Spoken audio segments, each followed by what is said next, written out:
Salut tout le monde et bienvenue dans le récap LCK semaine 2 du segment de printemps 2021. Toute l'équipe d'OTP est ravie de vous commenter la Ligue championne du monde tous les matins, du mercredi au dimanche sur twitch.tv/OTPLOL. Cette semaine, la LCK a été très généreuse, les belles affiches ne manquaient pas et les joueurs étaient particulièrement en forme. Voici le planning avec les résultats de la semaine. Vous le voyez, les belles affiches avec le bouquet final et la première Telecom War de 2021. Ce match, bien évidemment, on va se le garder pour la fin, car il n'y avait pas que ça au menu, et on va commencer avec la surprise de la semaine. Et cette surprise, c'est bien évidemment les Damwon Kia, les champions du monde en titre, qui se sont inclinés face aux Freddy de Brion, dit les Bros. En effet, il s'agit bien d'une des nouvelles formations de cette saison franchisée, composée d'un mix de joueurs rookies, comme la botlane de Delight et Ena, mais également d'expérience avec Lava, ancien midlaner de Hanwha Life, ou encore Umti qui nous vient tout droit des Jin Green Wings. Les Damwon étaient invaincus depuis le 11 juillet 2020. Cette immortalité de 194 jours en BO s'est interrompue sur un 2-0 net et sans bavure. Les Freddy de Brion étaient les plus rapides, les plus organisés et surtout les plus explosifs, au point même d'obtenir des solo kills en face de lane. C'est tout particulièrement le mid-jungle qui aura été impressionnant. Lava a dominé Showmaker et avec l'aide d'Umti, le reste de la carte n'a vraiment pas fait long feu.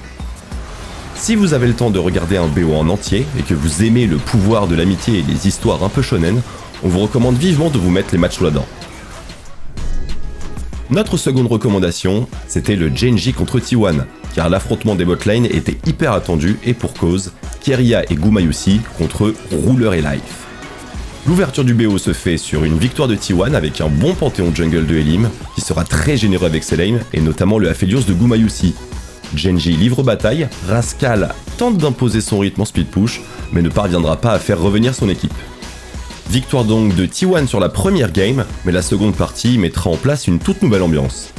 Ce sera tout simplement une démonstration de la botlane Generation Gaming avec un combo des temps anciens sortis pour l'occasion, Kalista et Jarvan. Ruler domine rapidement avec un de ses champions de prédilection, et c'est un véritable festival de la phase de lane jusqu'au teamfight, ce qui va rapidement leur permettre de remporter la seconde partie par un snowball massif en objectif extrêmement propre. Le dernier match ne sera pas très différent, la botlane Generation Gaming confirme avec le même combo et la même réussite. Si vous aimez Kalista, foncez admirer la démonstration de Ruler. Bien sûr, on n'oublie pas Life car son Jarvan support avec Moonstone et Zonia était d'une grande classe.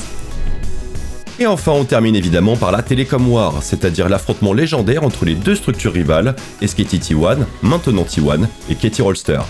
Certainement la plus grande rivalité de la région, qui dure depuis de nombreuses années, pour vous donner un tout petit peu de contexte. Et pour cette grande occasion, T1 décide de ne pas aligner le triple champion du monde, l'homme aux 9 titres à domicile, Faker. Ce sera bien Closer qui occupera la mid lane pour compléter l'effectif de la nouvelle génération. Côté KT Rolster, ce sera Blank face à son ancienne équipe qui occupera le poste de jungler. Le reste des joueurs, bien sûr, ce sont des titulaires. Lors de la première partie, ce sera la Vayne de Gumayusi qui prendra le pas sur la Samira de Hybrid pour offrir la première victoire à T1. KT Rolster fera quelques ajustements mais fera toujours confiance à la Samira de Hybrid en seconde partie qui fonctionnera bien mieux en compagnie de la Rel de Zeus. Côté mid lane, on aura aussi une très belle performance de Yukal qui nous sortira un Yone de Gala. Les KT Rolster font d'excellents teamfights, sortent les plays et roulent sur la game une fois les 3 objets atteints. Une rivalité T1 contre KT, ça se respecte, et pour le coup on n'a pas été déçu avec un dernier match extrêmement serré, avec les deux équipes à égalité au gold jusqu'à la dernière minute. Le match démarre avec un 1 contre 1 entre les deux ADC, remporté par KT, qui s'offre également les escarmouches sur le reste de la carte. Il domine longuement la partie jusqu'à se faire attraper en début de late game lorsque les dragons deviennent incontournables. Les batailles se multiplient, la tension monte, KT Rolster remporte un teamfight et sprint comme jamais vers le Nexus, qu'ils parviendront à détruire juste à temps. Une fin de BO à la hauteur de l'affrontement et surtout une très belle victoire pour des KT Rolster qui terminent la semaine sur une note positive importante. Bien entendu, en interne, on en profite pour féliciter Noah, supporter inébranlable de l'équipe doté d'une grande élégance, pour sa victoire dans cet affrontement fraternel. Je compatis sincèrement auprès de tous les adorateurs de T1, mais rappelez-vous, il n'y avait pas Faker. Voilà pour notre petite sélection de la semaine, on va pouvoir maintenant passer tranquillement au classement. En sortie de seconde semaine de LCK donc, on retrouvera les Generation Gaming en tête, talonnés de près par Damwon Kia, DRX et HLE, tous à 3 victoires pour une seule défaite en BO. Derrière, on aura les KT Rolster et les Red Force installés à 50% de win rate. Enfin, pour le peloton de queue, un tas d'équipes à 1-3 dont T1, et bien sûr la dernière place pour Freddy de Brion, malgré ce magnifique upset infligé cette semaine à Damwon Kia. Globalement, la région reste encore très serrée et aucune véritable tendance ne semble se dessiner pour le moment. Ça bien sûr, c'était en ce qui concerne les équipes, mais pour ce qui est des joueurs, on a eu droit à de superbes performances dont une toute particulière dont on va parler tout de suite. Cette performance est celle de notre joueur de la semaine, Hanwha Life Esports, Chovy, qui a vraiment été incroyable dans son BO3 contre Generation Gaming. Il a tout simplement 1v9 les 2 dernières parties. Et quand on vous dit 1v9, c'est vraiment à prendre au sérieux. Un Yone et une Akali de pure folie, allez regarder ça, c'est du grand art.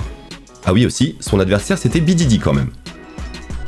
On va pouvoir finir tranquillement ce récap en passant au planning de la semaine, enfin je veux dire celle qui commence, enfin vous avez compris.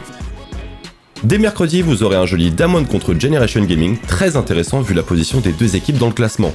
Et si vous aimez la mid lane, ne loupez pas le Damwon contre Hanwha Life Esports ce mercredi à midi, car Showmaker sera face à Chovy, et on en frétille d'avance.